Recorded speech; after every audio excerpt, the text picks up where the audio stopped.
Bonjour à tous et merci d'avoir accepté, d'avoir décidé d'être en notre compagnie aujourd'hui encore.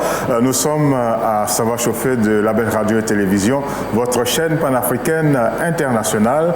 Et vous le savez très bien, cela fait pratiquement déjà 6 mois que le coronavirus, on va le dire comme de cette façon, est en vogue, a mis l'humanité tout entière sur un seul pied et tout semble bloqué.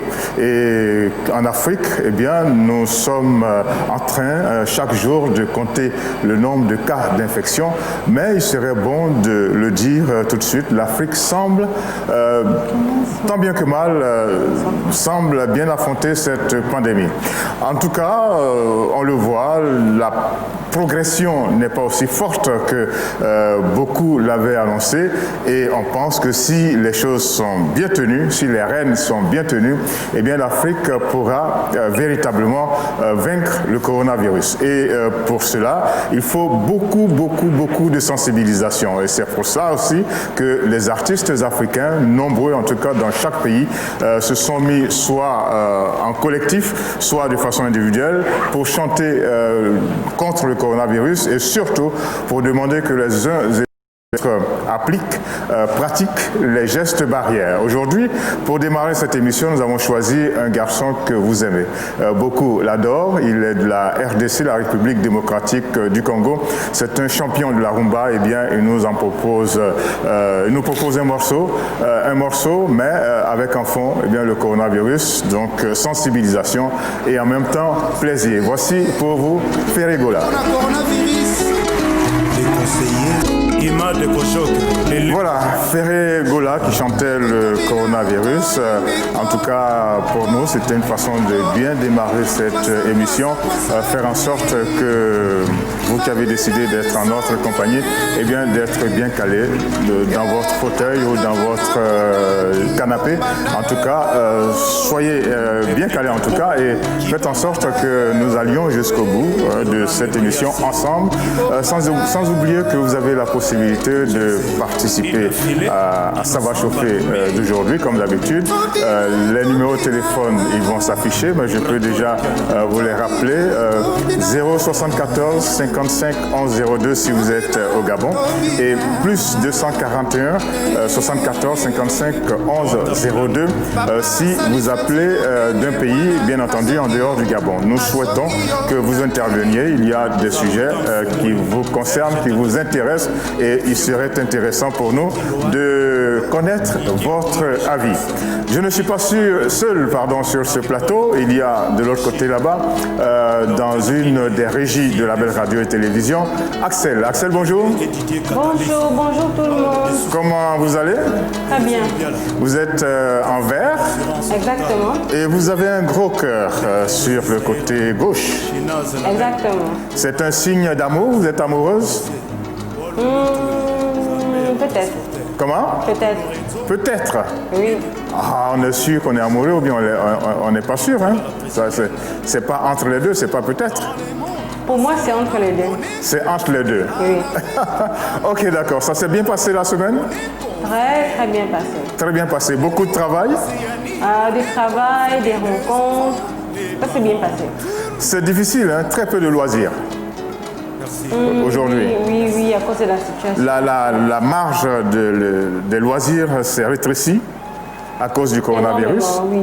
Il n'y en a pas beaucoup aujourd'hui, on regarde la télé, on pratique quelques jeux de société. On fait du sport. On fait du sport en dégageant les meubles dans le salon. Exactement. Vous en faites? Oui. Vous en faites? Oui. Combien de fois par semaine? Pratiquement tous les jours. Comment? Pratiquement tous les jours. Tous les jours? Oui. Ah, c'est bien. Et qu'est-ce que vous faites? Pratiquement tous les jours. Je n'ai pas dit tous les jours. Ok, pratiquement tous les jours. Qu'est-ce que vous faites comme geste, comme mouvement? Beaucoup de marches forcées ces temps-ci à cause des problèmes de... Vous marchez, vous dansez dans la maison? Beaucoup de marches forcées ces temps-ci parce qu'il n'y a pas des moyens de transport. Ah, les moyens de transport. Oui, c'est très difficile. Ah, mais je pensais que vous faisiez votre sport au salon, à la maison. Ah, donc vous marchez beaucoup? À la maison aussi. À la maison aussi. Vous marchez beaucoup? Oui. Parce que les transports sont indisponibles. Il n'y en a pas beaucoup. Oui. Ils sont obligés de prendre très peu de passagers. Exactement. Oui. Et donc, il n'y en a pas beaucoup. Oui, c'est ça. OK. Alors, c'est bien que vous soyez là. Nous allons faire cette émission ensemble. Mais ici, sur notre plateau, il y a Zita. Bonjour. Bonjour, Georges. Zita est toute de noir vêtue. Oui, j'aime bien le noir. Vous aimez beaucoup le noir? Oui. Pourquoi? J'aime le noir parce que c'est le tissu le plus facile déjà à trouver sur le marché. Ah bon? Oui, et c'est aussi question lessive, c'est plus facile. Ah Vous bon? n'avez pas trop il n'y a pas trop de tâches qui se voient de frotter toute la journée. Donc c'est plus facile pour moi, c'est pratique. Ah bon? Oui. Pourtant, on dit que le noir, il est tout aussi salissant que le blanc. Oui, le noir est tout aussi salissant que le noir, mais sauf à la différence que lui, il est plus facile, le tissu noir est plus facile à laver. Ah bon? Oui. OK, on apprend des choses. Et ça a été la semaine? Oui, ça a été. Quand on dit ça a été, ça veut dire quoi? Qu'est-ce qui a bien marché et qu'est-ce qui n'a pas marché? Bon, qu'est-ce qui n'a pas marché? Vous avez beaucoup marché comme Axel? Oui. Bon, encore que moi, c'est pas la marche, pour moi, c'est pas par rapport à la situation actuelle.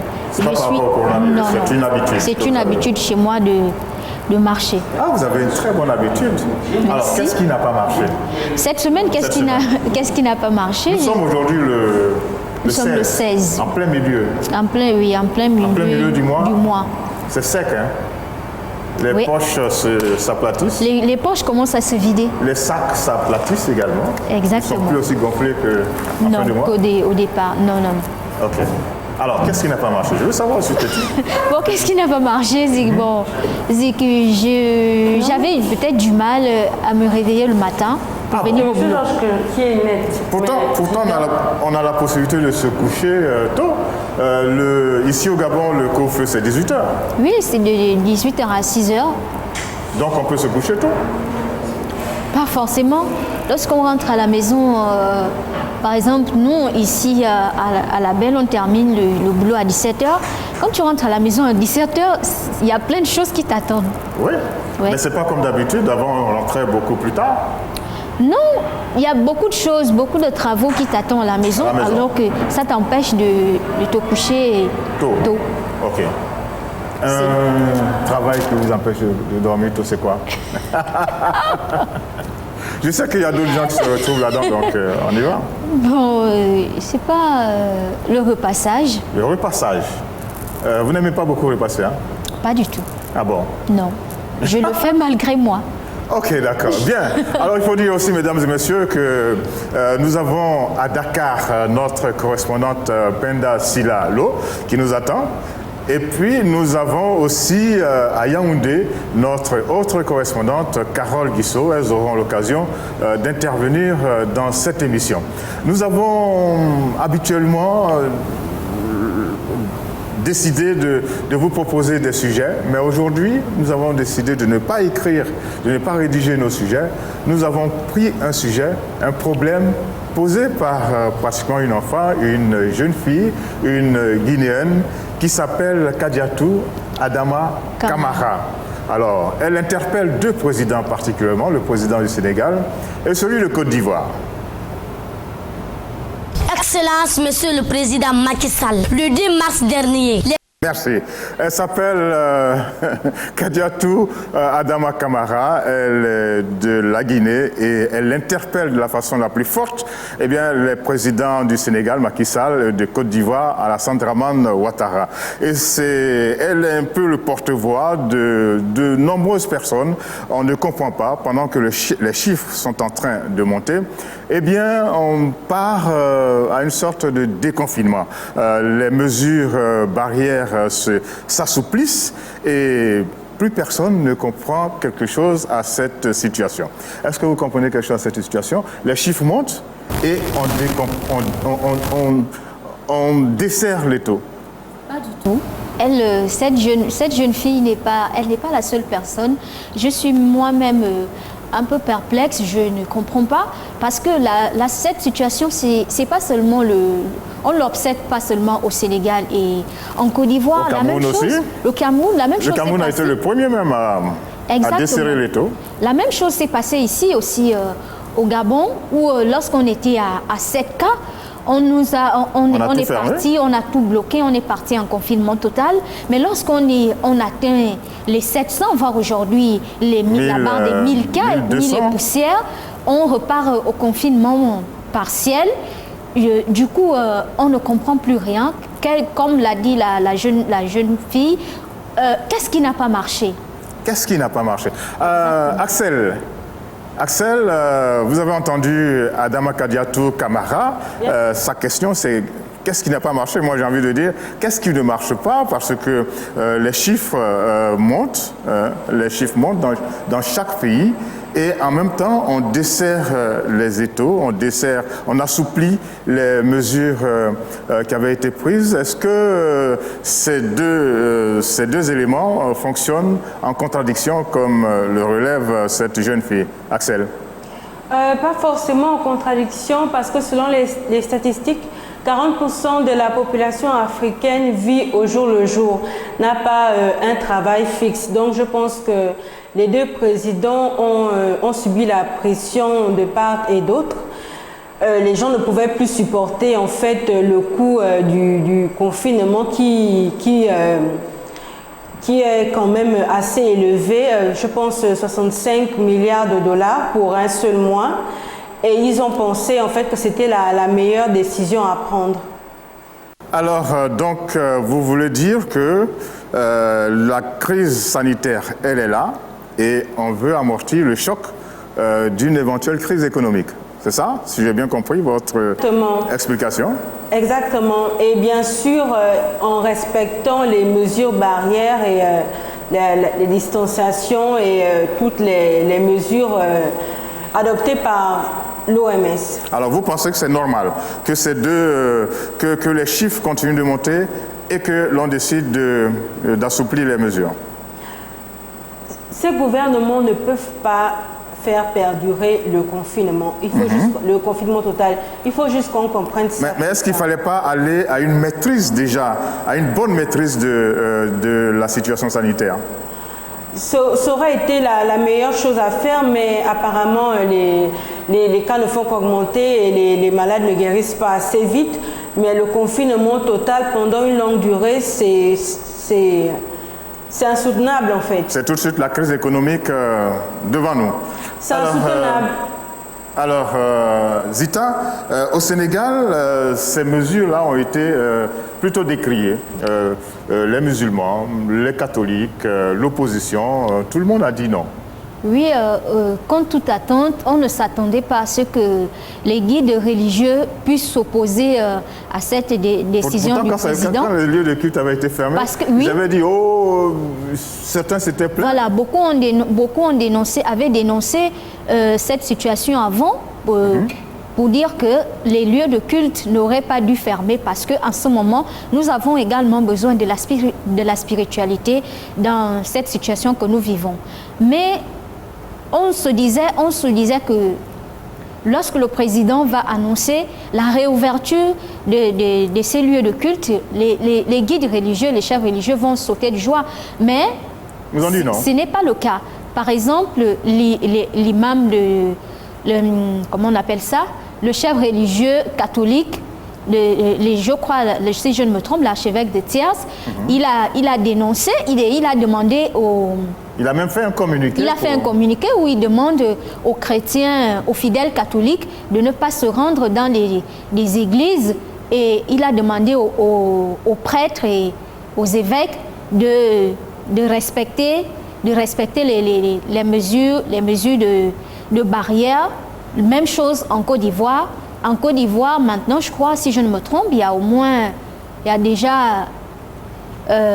on autorise maintenant 200 personnes. Les regroupements de 200 voilà, personnes. On autorise maintenant les regroupements de 200 personnes, alors qu'avant, c'était 50 personnes. Du coup, moi, je suis d'accord avec la jeune fille. Voilà. Moi, Kadiatou Camara. Voilà. Je suis d'accord avec les chefs religieux dans le sens où ces lieux, ce sont des endroits où beaucoup de gens se rassemblent. Du coup, je ne pense pas qu'on puisse éradiquer même tout en respectant les mesures barrières, je ne pense pas que dans ces lieux, c'est pas évident. C'est des lieux qui reçoivent beaucoup de monde. Parce que ce sont des lieux qui reçoivent beaucoup de monde, beaucoup de personnes. Du coup, et c'est des endroits où il faut être en contact avec l'autre. Par exemple, dans les églises protestantes, à la sortie du culte, la logique voudrait qu'à la sortie du culte, tous les fidèles s'embrassent. Bon, on dit on ne doit plus s'embrasser. Et maintenant, on dit on ne doit pas s'embrasser. De grandes embrassades. Donc, moi, je pense que ces lieux doivent toujours rester fermés. Peut-être l'accès doit être ouvert aux personnes, aux prêtres, aux pasteurs, pour leur permettre, par exemple, d'aller faire leur culte de tous les jours. Il y a le net qui permet de faire des... Et puis, il y a les nets. Et moi, je me dis aussi que ça fait peut-être, en ce qui concerne le Gabon, je crois que nous sommes à notre 2e mois. Les gens commencent à s'habituer à vivre avec le virus. Donc, je ne vois pas... Et à ne pas pratiquer... À ne pas visiter les lieux de culte. Voilà, éviter la promiscuité. Et tout c'est l'importance en ce moment où les cas confirmés augmentent de manière exponentielle. C'est quoi l'origine de c'est exponentiel. Quand on entend ça, on sursaute. Je vais reprendre votre avis.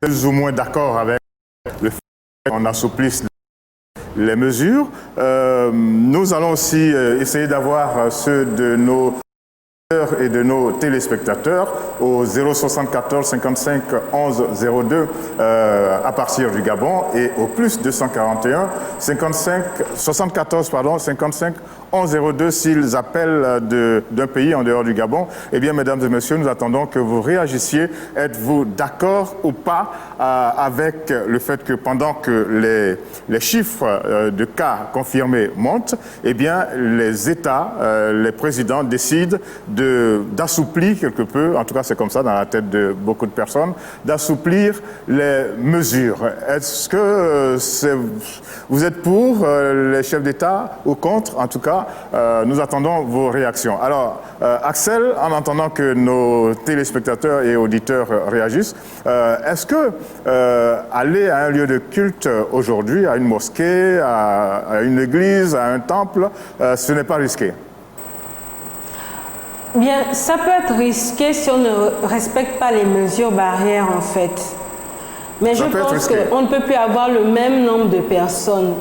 Alors, qui va compter à l'entrée le nombre de personnes qui doivent aller s'installer? Est-ce qu'on doit compter? Est-ce qu'on doit prendre, comme on le voit un peu partout, du scotch rouge pour dire qu'on s'assied ici, on ne s'assied pas là? Et puis, on sait aussi que la distanciation physique est la mesure la plus difficile actuellement à être appliquée dans nos villes surtout. Mais il faut tout ça en fait, qu'il y ait la distanciation sociale, que tout le monde ait ses masques. Alors vous pensez que si on va à l'église, si on va à la mosquée, on va au temple, on peut facilement respecter cela en ce moment? Mais il le faut bien, puisqu'on a décidé d'ouvrir les lieux de culte. Parce que sinon, les chiffres vont continuer à augmenter et là, ce ne sera plus possible en fait. Alors vous dites, il le faut bien.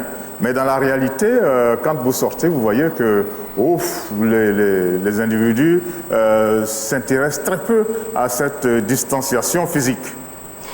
Mais je pense que si les chefs d'État ont décidé ces mesures, ils ont un plan en fait. Ils vont faire respecter plusieurs choses, peut-être par la police.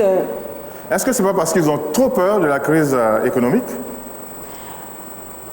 Bon, c'est ce que les gens diraient, parce que la même chose, quand c'est arrivé au Ghana, on a dit la même chose du président Nana Akufo-Addo, mais ce sont quand même des chefs d'État, ce sont des personnes qui sont soucieux du bien-être de leur population. Ils ont un plan en fait, ils vont faire respecter ces mesures barrières et les distanciations sociales, etc., etc. Alors, la jeune Adama Kadiatou Kamara, elle a dit il y a quelque chose qui ne marche pas. On va reprendre ce débat tout à l'heure. On va essayer aussi tout à l'heure de retrouver nos correspondantes à Yaoundé et à Dakar qui vont nous dire exactement comment les choses se passent avec cet assouplissement au niveau des mesures. Mais rendons-nous quand même déjà au Cameroun pour retrouver un garçon qui s'appelle DJ Petit Piment.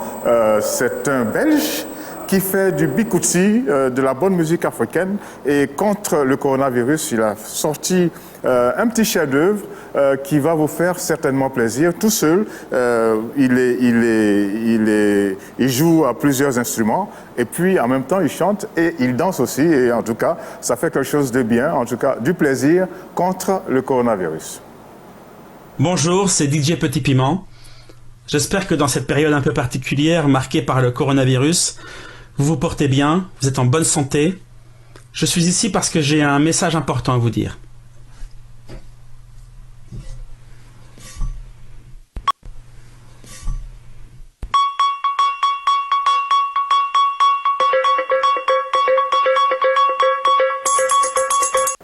Voilà, DJ Petit Piment, hein. Vous le connaissez? Il est belge. Il est belge. Habituellement, il fait du bikoutsi. Hein. Il est installé au Cameroun et il n'a pas manqué de nous proposer quelque chose contre le coronavirus. Alors, nous revenons à notre débat. Vous êtes plus ou moins pas d'accord avec le fait que pendant que les chiffres montent, on assouplisse les mesures. Oui. Et Axel, elle est plus ou moins d'accord que l'on assouplisse ces mesures-là parce qu'elle estime que les chefs d'État sont des personnes hautement responsables et ces personnes savent ce qu'elles sont en train de faire, n'est-ce pas?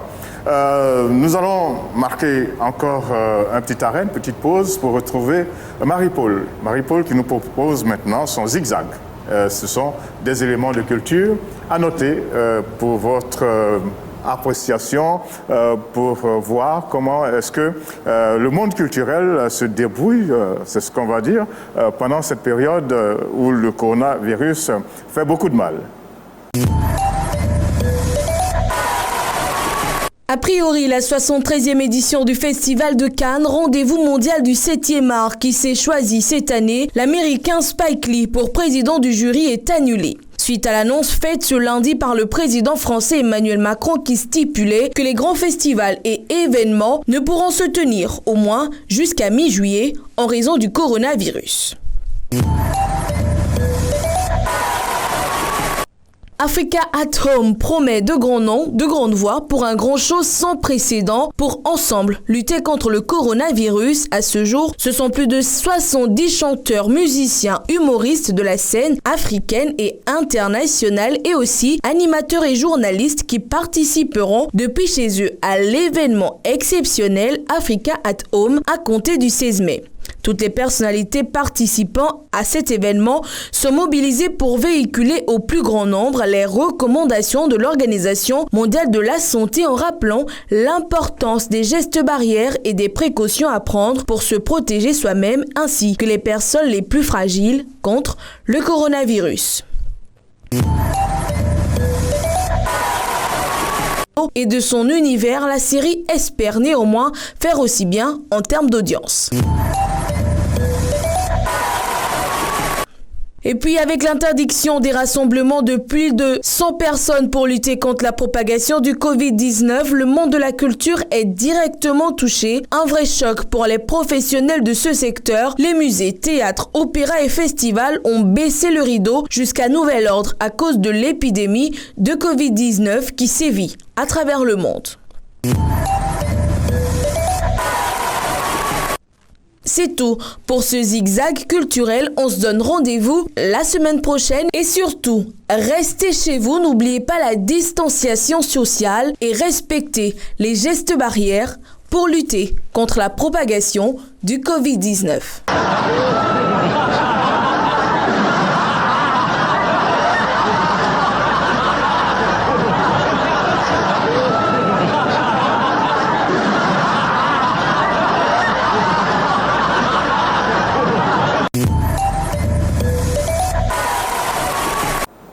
Voilà, Voilà, c'était quelques informations distillées par Marie-Paul Rudombina.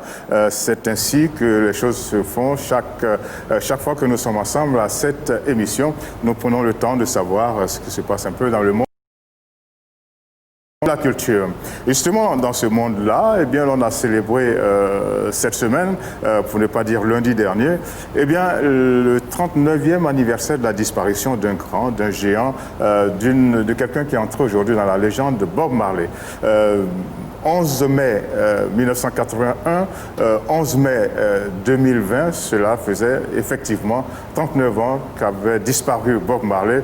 Mais aujourd'hui, eh bien, sa musique, son image, ses idées sont bel et bien présentes partout, dans tous les recoins du monde. Nous avons choisi de vous proposer un morceau qui ressemble un peu à la situation que nous vivons en ce moment, c'est Natural Mystic.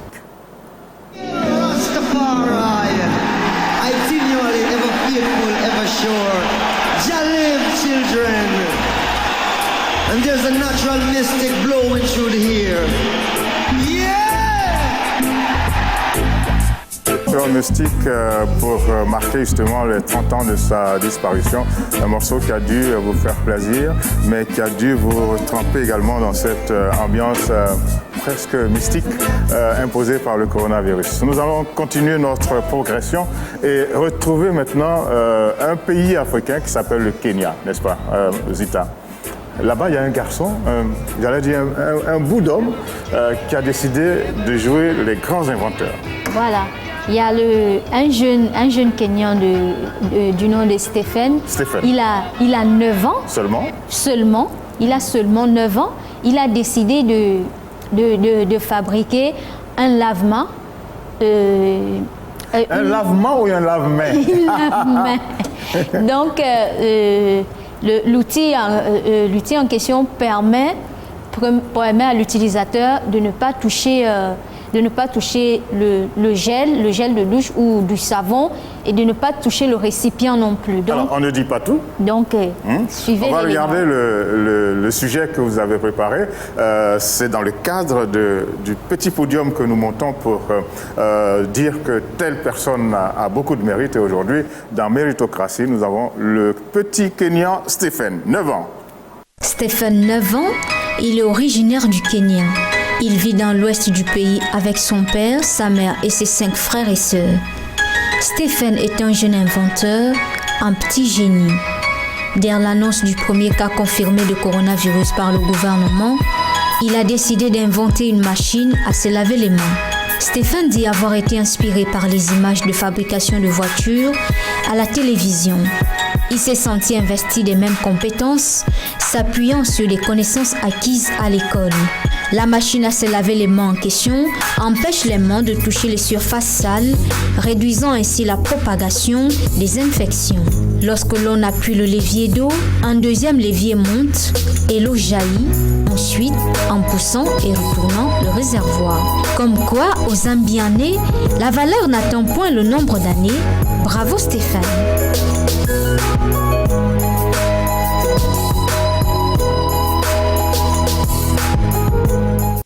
Une invention de plus avec ce garçon, 9 ans, Stephen, Kenyan, qui a sorti cet arsenal pour faciliter l'application des mesures barrières contre le coronavirus. Et c'est comme ça depuis quelque temps, en tout cas depuis que cette pandémie est déclarée, les Africains font preuve de la plus grande ingéniosité. Mais cela ne nous empêche pas de nous souvenir de certaines personnes, de rendre hommage à certaines personnes qui sont parties. Et en Côte d'Ivoire, il y a une grande dame, la pionnière de ce qu'on pourrait appeler la chorégraphie dans ce pays. Elle s'en est allée il y a environ un mois. Nous avons aujourd'hui décidé de nous rappeler à son bon souvenir, de nous rendre compte que, elle a ouvert des vannes et elle a fait ce qu'il fallait, elle a fait ce qu'elle a pu. Et aujourd'hui, la Côte d'Ivoire est devenue un grand pays en matière de culture, de danse et de chorégraphie. En tout cas, Marie-Rose Guiraud, un clin d'œil aujourd'hui, c'est, je crois, quelque chose de très important. Rosemary Guiraud, la célèbre danseuse, chorégraphe, chanteuse, affaiblie par la maladie ces dernières années, quitte la scène à 78 ans. Victime de 2 attaques cardiaques, l'une aux États-Unis et l'autre à Abidjan il y a quelques mois, Rosemary Guiraud commençait pourtant à retrouver ses moyens physiques, selon ses proches. Elle a été la pionnière de la danse en Côte d'Ivoire où elle a créé son école de danse et dirigé pendant plusieurs années la troupe Les Guirivoires avec laquelle elle a brillé dans des festivals à travers le monde. Elle a été honorée en mars dernier en Côte d'Ivoire lors du Massa. De son Ouyabli natal dans l'ouest de la Côte d'Ivoire à New York et Memphis en passant par Bouaké, Abidjan, Lille, Perpignan et Paris, Liège ou encore le Mali, Rosemary Guiraud a fait les beaux jours de la danse africaine et contemporaine de par le monde. Aussitôt, la mauvaise nouvelle a fait le tour de la toile et le monde de la culture a tenu à rendre un hommage à cet artiste que l'on peut qualifier de pluridimensionnel.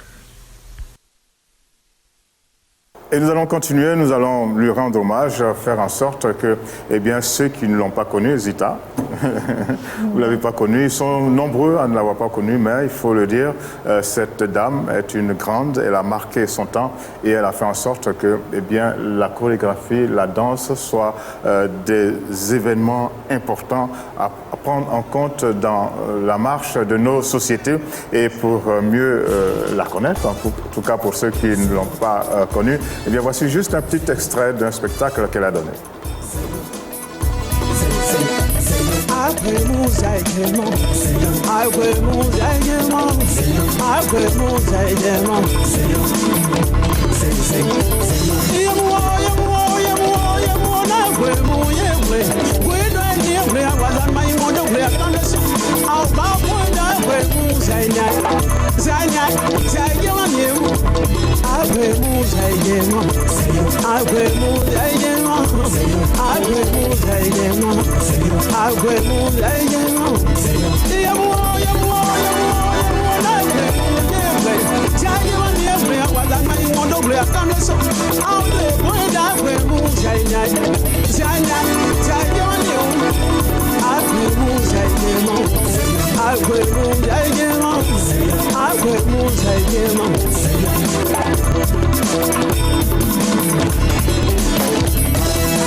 Rosemary Guiraud s'en est allée, en tout cas, elle a laissé des traces en Afrique, en Côte d'Ivoire particulièrement, et aussi à travers le monde, notamment aux États-Unis.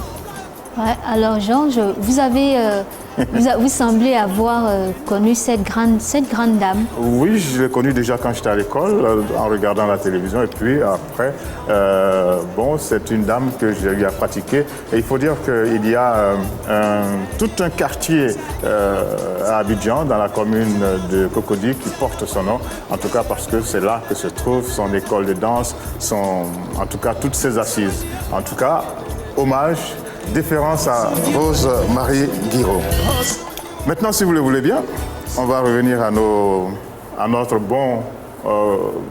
notre mal du siècle, le coronavirus, le mal de l'année 2020, le coronavirus qui décime les populations, qui donne des coups à nos économies et qui a transformé complètement notre façon d'être, notre façon de vivre, n'est-ce pas?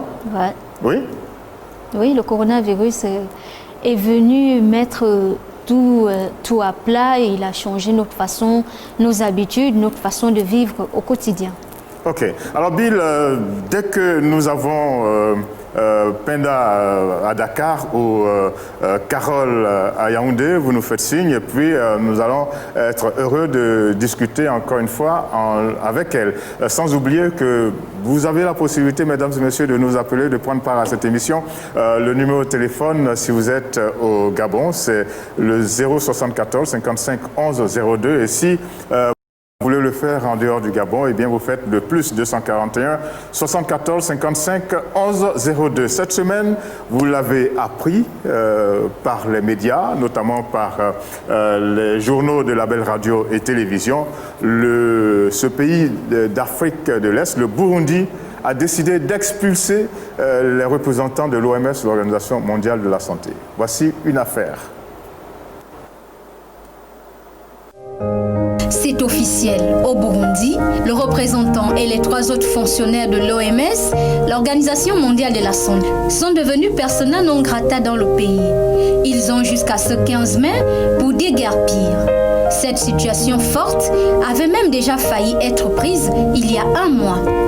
Entre-temps, l'aéroport de Bujumbura est bien encore fermé à tout trafic aérien. Dans une note verbale publiée par la presse et émanant du chef de la diplomatie du Burundi, il est reproché aux représentants de l'OMS de se mêler de la gestion du coronavirus dans le pays. Une ingérence inacceptable selon les autorités du Burundi.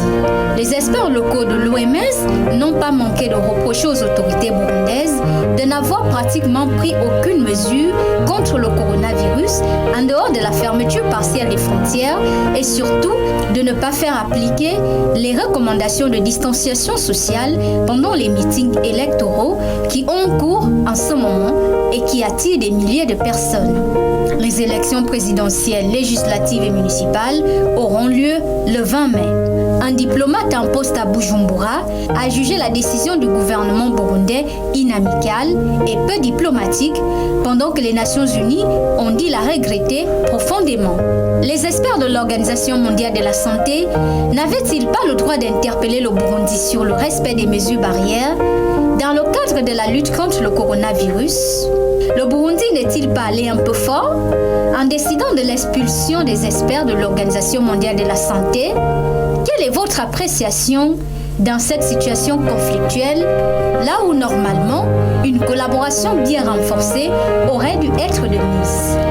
Notre téléphone est ouvert au 074 55 11 02 si vous êtes au Gabon ou au plus 241 74 55 11 02 si vous voulez intervenir d'un pays autre que le Gabon. Voilà, le problème est posé. Prenez le temps de vous préparer à nous appeler.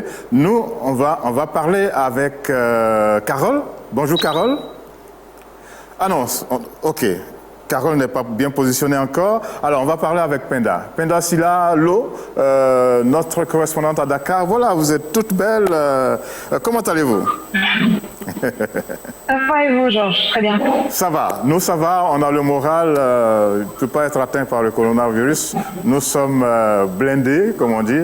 Nous respectons les mesures. Et chez vous, il y a quelques remous dans la société sénégalaise. Le président Macky Sall a décidé d'assouplir quelque peu les mesures et ils sont nombreux au Sénégal à dire non.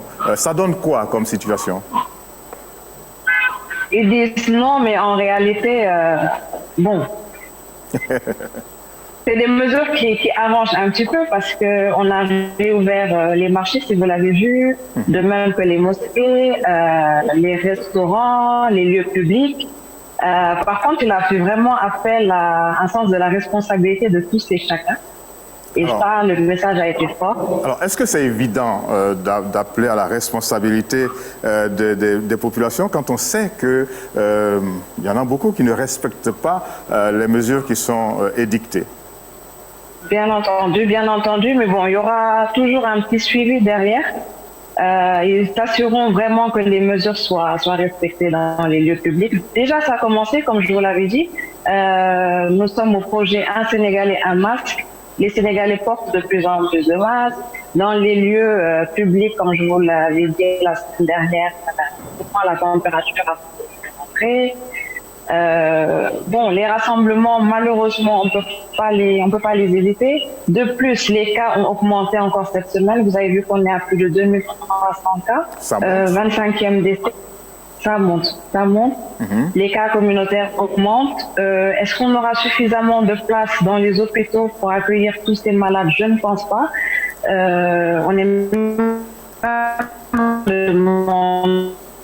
On ne vous entend plus, Penda. Bon, restez en ligne. Nous croisons les doigts pour que les dieux de la technique fassent en sorte qu'on vous entende et surtout aussi qu'on vous voit. Mais vous avez posé un problème, en temps, Zita, l'expulsion des experts de l'OMS du Burundi. Alors, ce qu'on pourrait dire, les frontières sont fermées, c'est vrai, mais il y a juste une partie de la frontière qui n'est pas fermée, c'est la partie avec la Tanzanie. Alors, peut-être que nos amis experts de l'OMS vont peut-être passer cette voie. par la Tanzanie, ouais.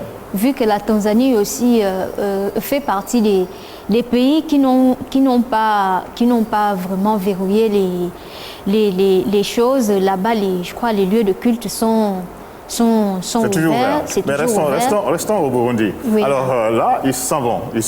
Ils doivent partir avant le... Le dernier délai, c'était hier. C'était hier? Oui. Bon, on va vérifier s'ils sont partis. Exactement. Alors, c'est un peu fort comme décision, non? Oui, c'est très fort. C'est très fort comme décision. Mais moi, je pense que, dans un sens, les autorités burundaises, ils ont raison de les expulser. Je m'explique. Je crois s'ils l'ont fait, c'est parce que c'est les fonctionnaires des organismes internationaux. On les reproche toujours de s'impliquer, de s'ingérer dans les affaires courantes des États dans lesquels mais ils sont là quand même pour faciliter certaines choses. Ils sont là pour faciliter certaines choses, mais ça ne leur donne pas le droit. Ça ne leur donne pas le droit des fois de s'ingérer dans les affaires publiques. C'est quand même, le Burundi, c'est un État souverain. Et je pense que s'ils ont plus... Ah, c'est un mot qu'on a beaucoup entendu ces jours-ci, oui. État souverain. État souverain. Donc, je crois qu'ils ont, les autorités ont les pleins pouvoirs de décider de la manière dont ils vont gérer les choses. Mais je vais prendre l'avis d'Axel Voix. Axel, le Burundi a décidé d'expulser les experts de l'OMS. On sait que l'OMS est beaucoup décrit ces temps-ci, tant par les pays développés que par les pays africains. Quelle est votre lecture de cette situation, Axel? Tout ce que l'OMS demandait aux autorités burundaises, c'est plus de transparence, en fait. Et je pense que leur décision est vraiment très difficile, très, très dure, en fait, et peu diplomate. Ouais, parce que oui. Il faut juste beaucoup plus de transparence. Le coronavirus, c'est un problème mondial. Il ne faut pas qu'ils le prennent comme... je vais dire ça comment, de manière terre à terre, un manque de respect, comme si c'était des gens qui manquaient de jugeote ou qui ne savaient pas en fait de quoi ils parlaient en fait. Ils voulaient juste un peu plus de transparence de la part du Burundi, et le Burundi montre bien qu'ils ont... Vous êtes sûr que le Burundi a décidé de ne pas être transparent? Voilà, qu'ils ne veulent pas de transparence. Vous pensez que c'est ça? Pardon? Vous pensez que le Burundi a décidé de ne pas être transparent? Exactement. C'est ce que vous croyez? Oui, c'est ce que je crois. Pourquoi les expulser de manière aussi expéditive, en fait? Vous savez, des fois, comme l'a dit Zita, des fois, les organismes internationaux passent outre certaines dispositions et veulent mettre la main dans l'organisation nationale, et ça crée des troubles. Mais on va revenir tout à l'heure à ce sujet. On va même demander à nos amis téléspectateurs et auditeurs de se préparer à téléphoner. Permettez-nous, en attendant, d'entrer en contact avec Carole. Bonjour Carole. Bonjour Georges. Comment que ça va? Alhamdulillah, je vais bien. Ça va très bien. Je vous retrouve tout à l'heure. Je retrouve maintenant Axel. Alors très rapidement, on peut rappeler que le Burundi, le 20 mai, sera en pleine élection présidentielle, législative et municipale, et qu'il y a beaucoup de rassemblements, il y a beaucoup de meetings, et que l'on a constaté que les mesures ne sont pas respectées. Mais dans le même temps, c'est un pays qui ne présente pas beaucoup de cas. Alors, il y a peut-être que les difficultés ne viennent pas de la gestion du coronavirus, dans la mesure où cette affaire a déjà éclaté il y a un mois.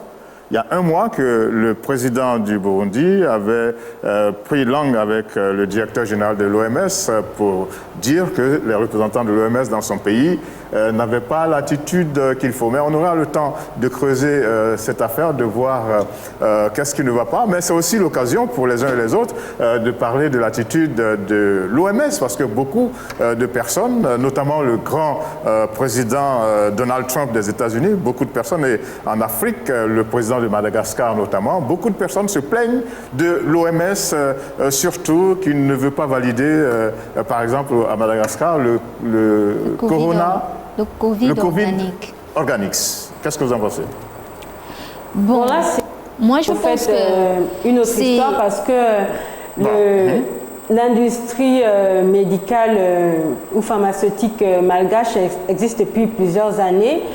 Et le président Andry Rajoelina a montré plusieurs fois, en buvant le produit et en montrant les effets, en fait, le nombre de cas qui réduit, parce que Madagascar n'a qu'en ce moment 100 cas, qu'en fait le Covid organique fonctionne.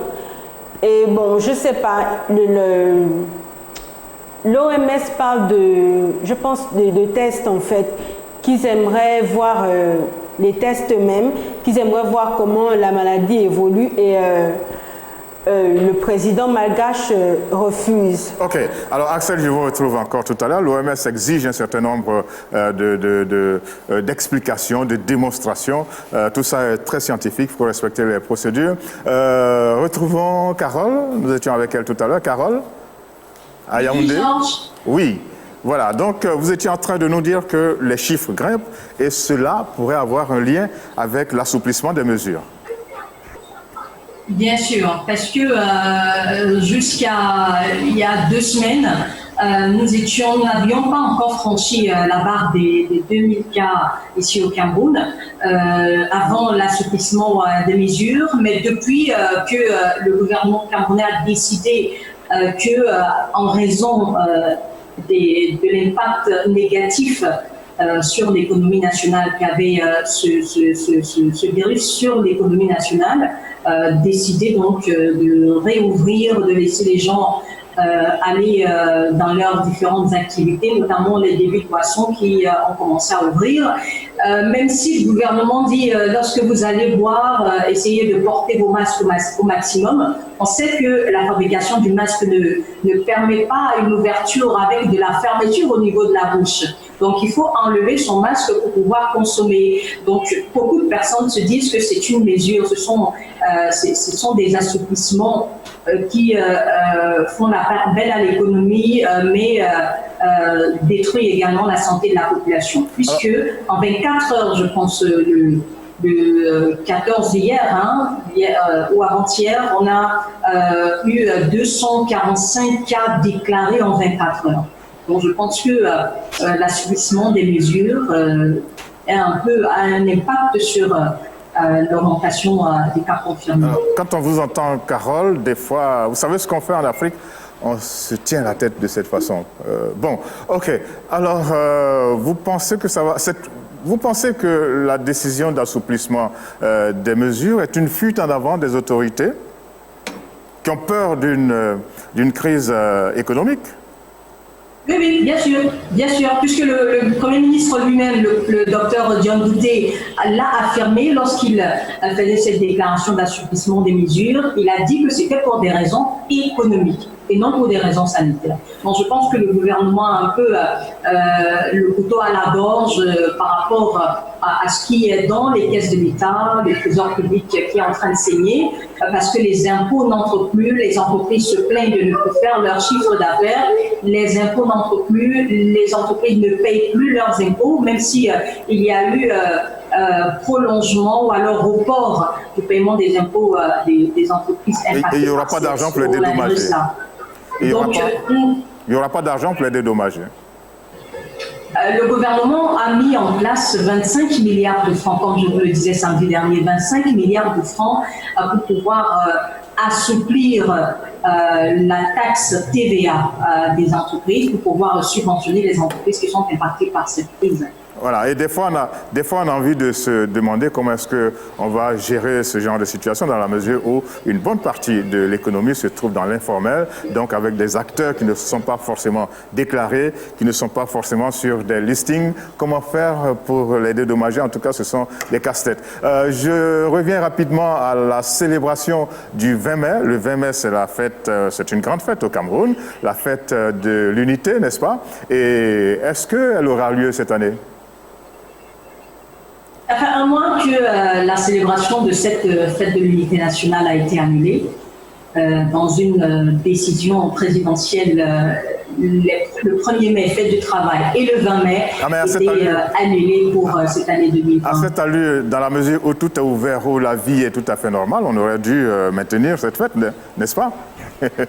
Beaucoup de personnes se posent la question. On se demande à quoi joue le gouvernement et surtout que si le 20 mai est annulé, le retour des classes, lui, est programmé pour le 1er juin, c'est-à-dire 10 jours plus tard. Est-ce que le Cameroun aurait déjà complètement vaincu le coronavirus pour que les enfants retournent à l'école? Donc on se demande bien pourquoi laisser l'école, le retour des classes, maintenir la date du 1er juin 2020 pour le retour des classes, surtout pour les classes d'examen, et annuler la fête nationale qui est 10 jours avant. Donc on se demande bien à quoi joue le gouvernement. Beaucoup d'interrogations. Alors, le 20 mai est quand même férié, hein? Il va rester férié?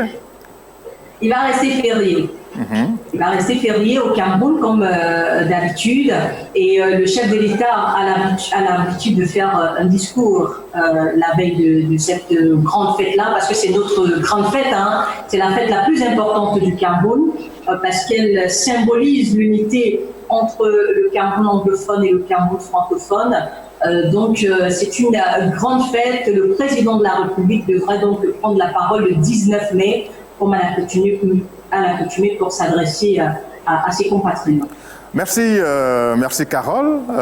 Nous allons vous retrouver la semaine prochaine. En tout cas, passez un très bon week-end, passez également une bonne semaine et puis dites-nous exactement, donnez-nous la température de cette fête qui n'aura pas lieu le 20 mai. On ira dans les rues, vous aurez des nouvelles du Cameroun. Les bars, les boîtes, les débits de boissons sont ouverts. Bon, je ne sais pas, il y aura la fête quand même. Merci beaucoup. Comme c'est férié, vous savez très bien que le Cameroun est le premier pays consommateur d'alcool, selon les derniers chiffres de l'OMS. C'est pas très Premier pays consommateur d'alcool avec 9 litres de consommation par habitant par an. Je fais coucou à nos frères du Gabon qui occupent la deuxième place de ce classement. C'est le concurrent direct.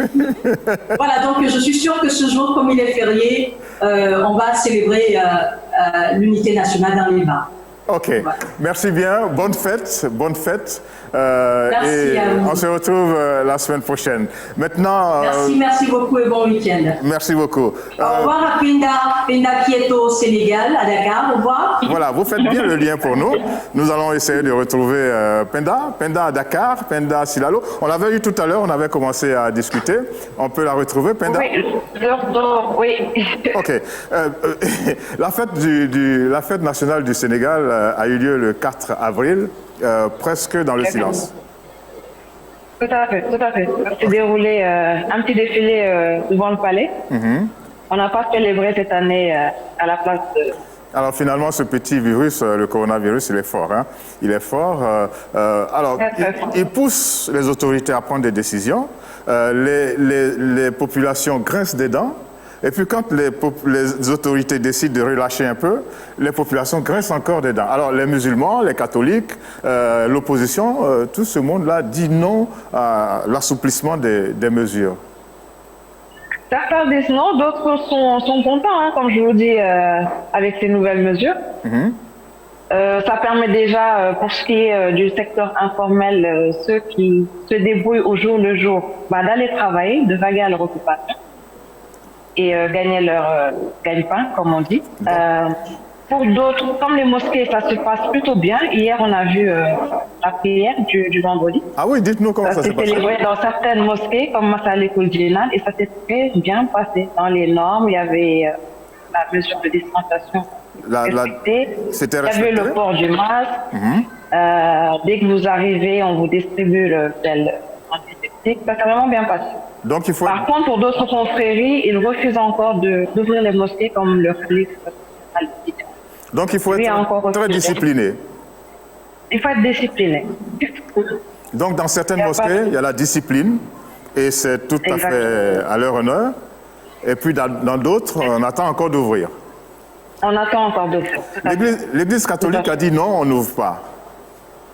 L'Église catholique a dit non, aussi par mesure, je pense, sanitaire. Ils ont peut-être peur que la pandémie se propage davantage.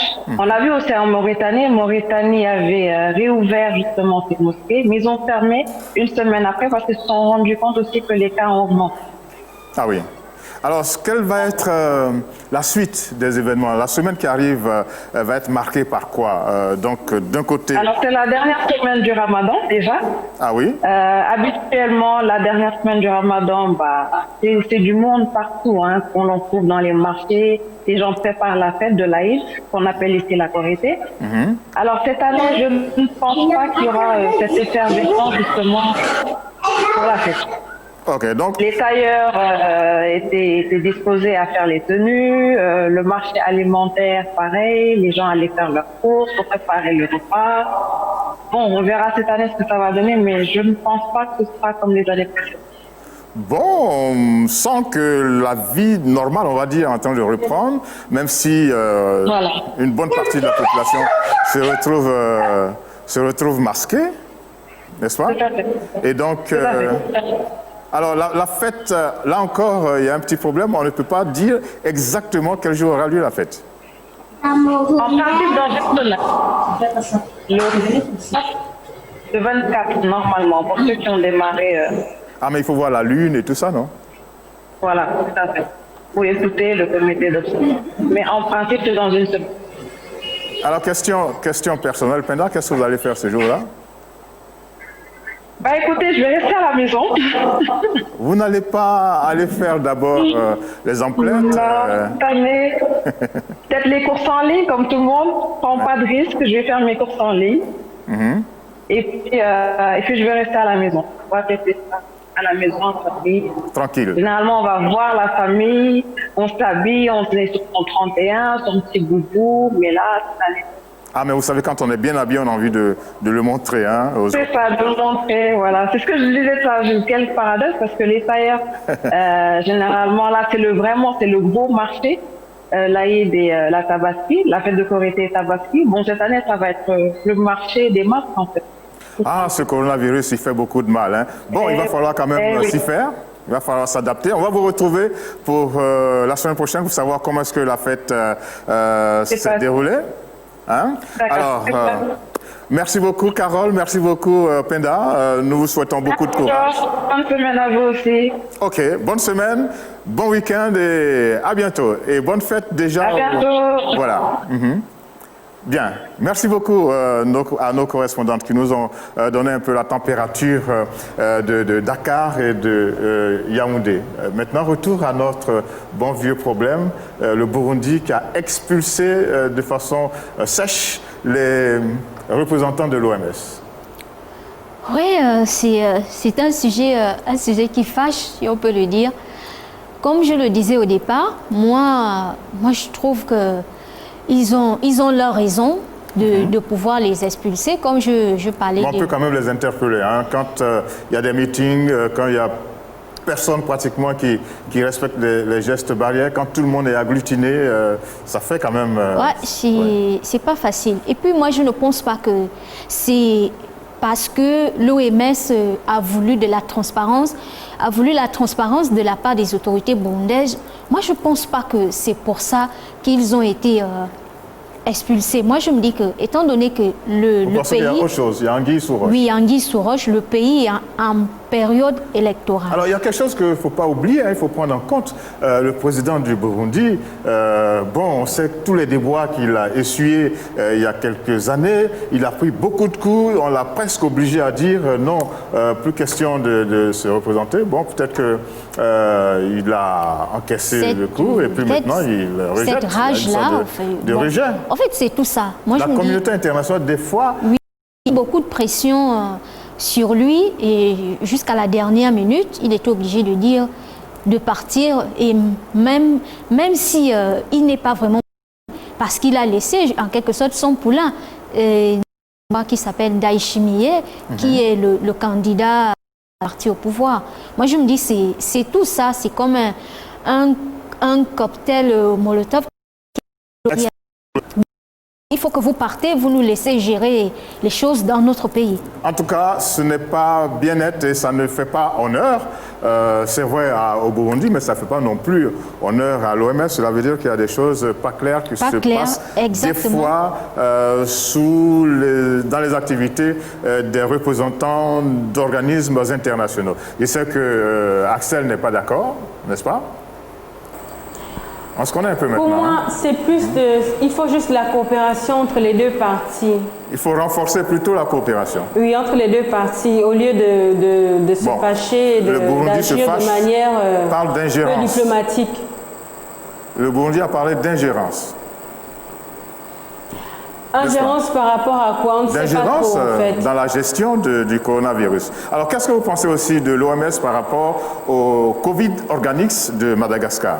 Parce que le président malgache s'est plaint, il a dit que l'OMS avait une certaine condescendance vis-à-vis de Madagascar et que si le Covid Organics avait été trouvé par un pays européen, l'OMS n'aurait pas eu cette attitude-là vis-à-vis de Madagascar.